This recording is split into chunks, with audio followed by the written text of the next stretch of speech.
It was nearly dusk when Maya Collins stepped out of the glass-paneled building that had once felt like her second home. For the past 2 years, she'd walked in and out of brightwear fashions with pride stitched into her uniform and purpose tucked into every fold of her smile. Today, though, she exited holding a thin envelope, her severance letter clutched so tightly it crinkled under the pressure of her fingers. Her heart felt heavier than the tote bag dangling off her shoulder. She had been one of the top sales associates when she first joined, known for her charm, her careful attention to detail, and her ability to make every customer feel heard. But sales had dropped recently not because of her performance, but due to rising competition and new management looking to cut costs. She, along with 5 others, had been labeled expendable. There hadn't even been a proper thank you, just a cold nod and a final paycheck that wouldn't even cover rent. The streets outside buzzed with early evening traffic. Maya wrapped her scarf tighter around her neck and walked towards the station, her breath misting in the cold air. Every step echoed with uncertainty. Her phone buzzed, 3 missed calls from her landlord, a message from her brother asking about his school fees, and another from her friend asking if she'd eat dinner at their place. She ignored them all. She had no answers, and tonight, she didn't want to pretend she was okay. The train platform was half empty, the chill keeping most people indoors. She found a corner seat in the last carriage of the train. It was one of those older models with rusted handles and flickering lights, but at least it was quiet. Maya leaned her head against the window, watching the blurred lights race past in the darkening city. Her stomach growled. She had skipped lunch after her dismissal, unable to stomach anything but bitter thoughts. It was then, as she reached into her bag to pull out a tissue, that she saw something strange nestled just under the seat across from her, barely visible in the shadows, a small, aged leather purse. Her eyes widened. No one was sitting there. She looked around. The few passengers nearby were dozing off or scrolling on their phones. She hesitated before reaching out and pulling the purse toward her. It was heavier than it looked. The latch clicked open with a soft snap. Inside was a wad of cash, neatly folded bills, perhaps hundreds, maybe more, and beneath them, a crumpled piece of paper. Curious, she unfolded it. A prescription note. It read, Metoprolol, 25 milligrams, urgent refill. Patient, Gloria Warner, age, 77. Cardiac history. Maya's pulse quickened. She looked around again. No sign of the owner.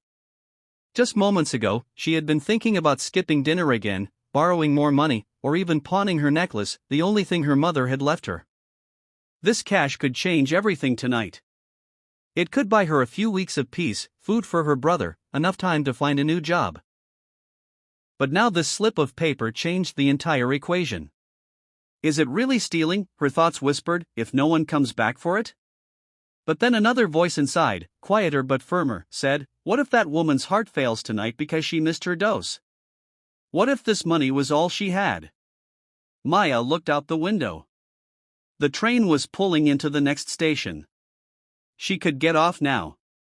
No one would know. Her legs tensed. But she didn't move. Instead, she stood up slowly and began walking up and down the aisle, searching each face. The train swayed gently beneath her feet. A man snored quietly in the corner.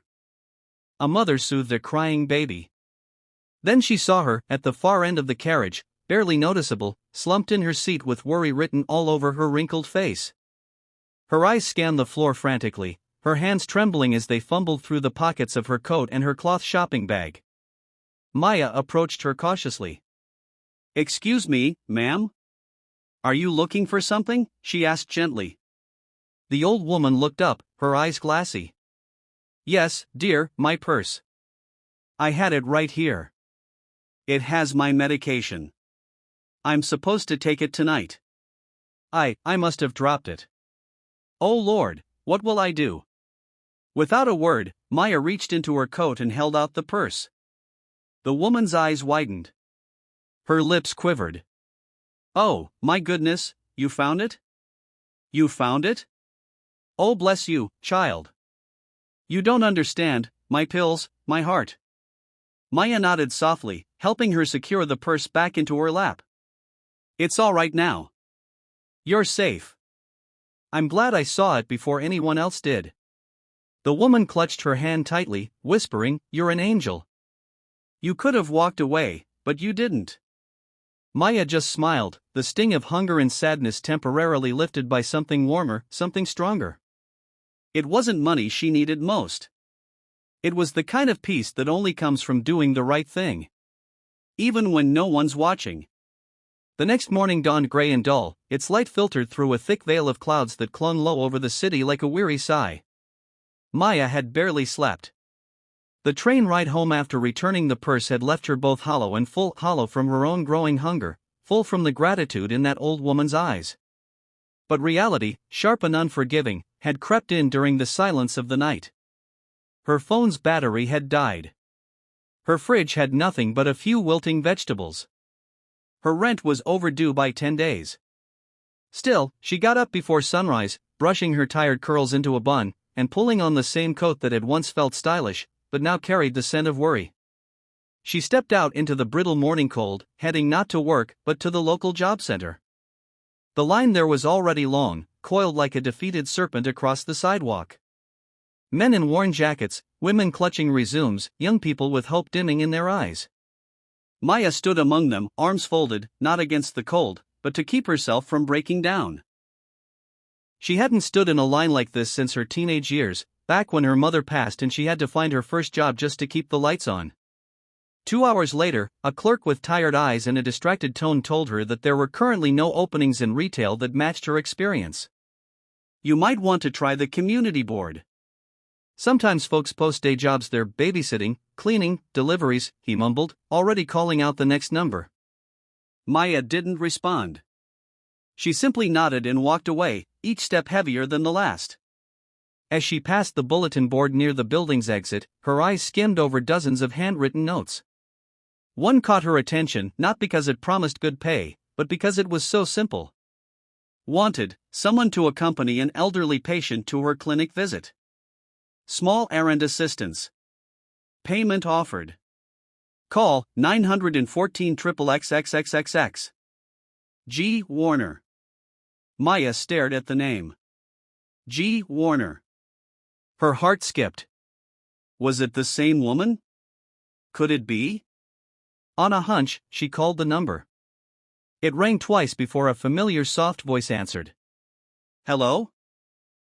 Is this Mrs. Gloria Warner?" Maya asked. A pause. "Yes, who is this?" "This is Maya. From the train yesterday. I found your purse." A soft gasp. "Oh my. Maya. I didn't think I'd hear from you again.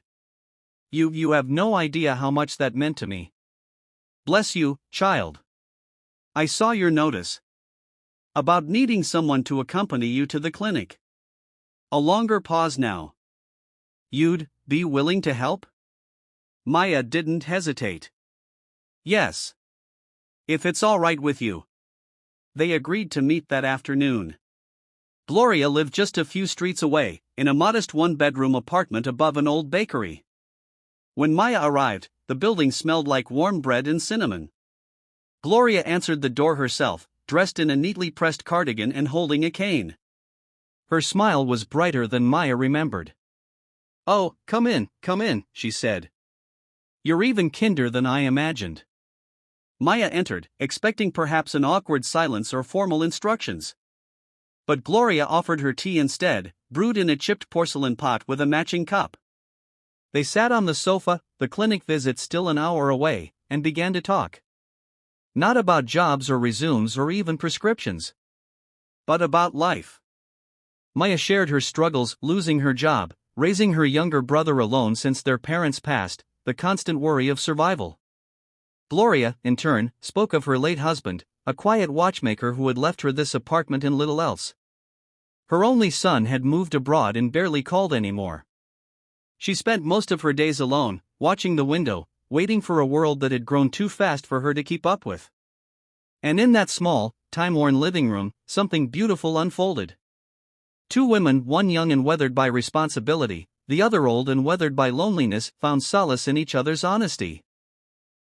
Later, at the clinic, Maya guided Gloria through the crowded hallways, helped her with paperwork, fetched her prescriptions, and sat with her until the nurse called her name. It was a simple task. But to Gloria, it meant the world. As they returned home, Gloria insisted on paying her.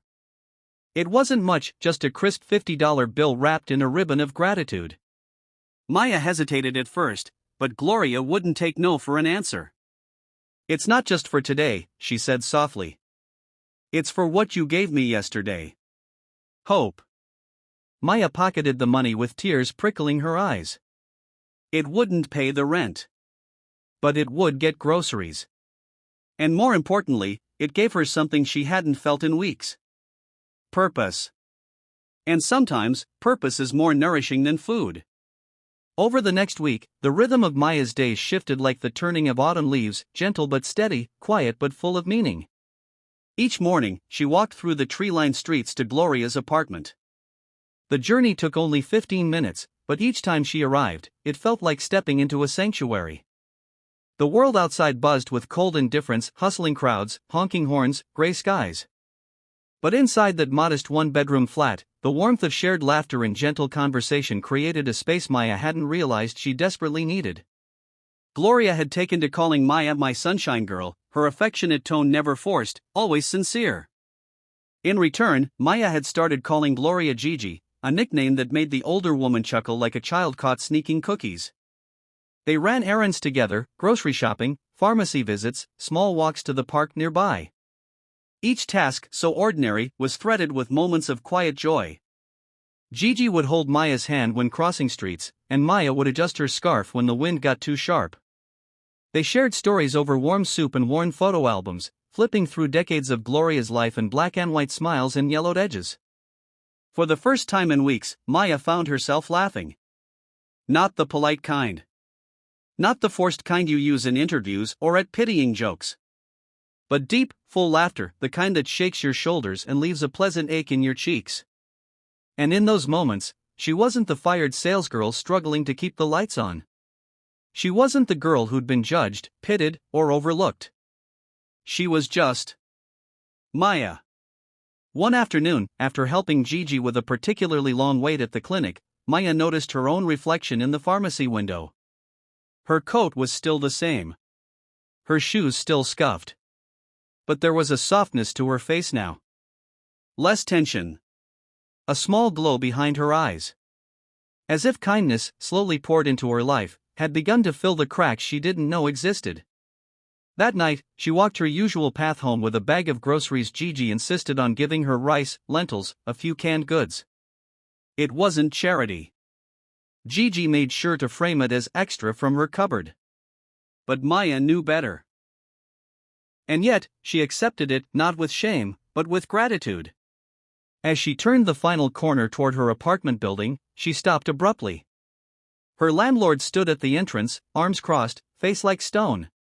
"Maya," he said, not unkindly, but firmly. "You've got until Friday." She nodded, heart sinking. "I understand." No explanation would change things. The building had bills.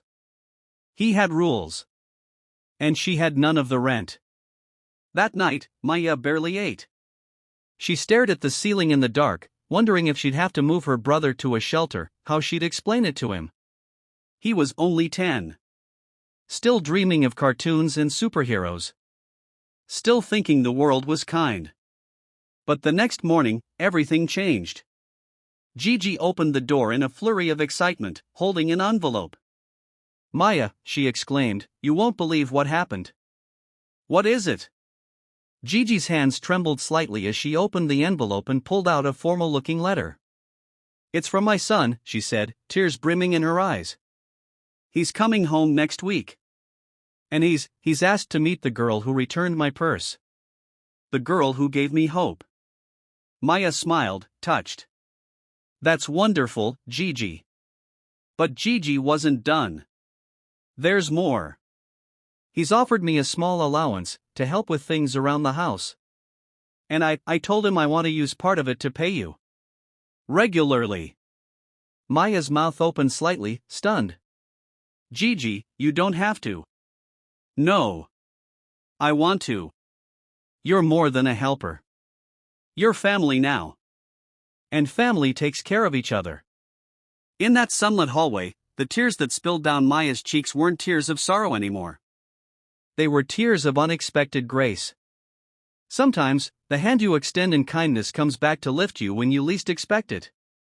The next few days felt like pages turning gently in a story neither Maya nor Gloria had imagined they'd write together. The rain came and went. The clouds drifted quietly. But inside Gloria's apartment, something had begun to bloom, hope, slowly and shyly, showing its face. Maya had started to sleep more soundly. Her little brother, Liam, had stopped asking if they'd have to move again. Somehow, even with their uncertain future, the days felt a little less heavy. Gloria had continued insisting that Maya take a small weekly amount from her son's allowance, and though her pride prickled at first, Maya understood this wasn't charity. This was Gloria's way of saying, "You matter. You gave when you had nothing. Let me give back." And then came the day Maya would never forget. It was a Wednesday afternoon, gray skies stretching across the city like a heavy sigh. Maya had taken Gloria to her routine appointment and afterward helped her pick up some groceries. They'd walk slowly through the aisles, Gloria leaning lightly on her arm, stopping now and then to share little tips about cooking or laugh at how expensive apples had gotten since the 60s.